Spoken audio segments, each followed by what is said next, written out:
JBC మరి ఇదివరకు ఇది మూడోసారి ఈ బత్తుల సిద్ధేశ్వర్ పటేల్ అమర నిరాహార దీక్ష చేశాడు.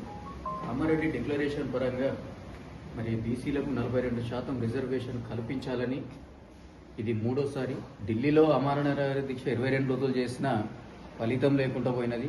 మరి ఇది మూడోసారి గాంధీ హాస్పిటల్లో తీసుకొచ్చి కనీసం ప్రెస్సులను అనుమతించకుండా, వచ్చే అధికారులను, ఉద్యమకారులను అనుమతించకుండా అడ్డుపడుతున్న అధికారులకు ఇది ప్రశ్న మాకు. ఎందుకంటే మా హక్కులు మాకున్నాయి. మేము ఎవరినో బిచ్చం ఎత్తుకోవాల్సిన అవసరం మాకు లేదు.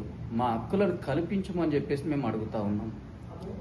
దాని విషయంలో మా మాల కుల సంఘాల పరంగా, ఎస్సీ ఎస్టీ బీసీ మైనార్టీల పరంగా శ్రీ బత్తుల సిద్ధేశ్వర్ పటేల్కు అనుకూలంగా ఉంటాం, అండగా ఉంటాం, తోడుగా ఉంటాం. ప్రతి విషయంలో బీసీలకు 42% రిజర్వేషన్ కల్పించాలని చెప్పేసి అండగా ఉంటాం.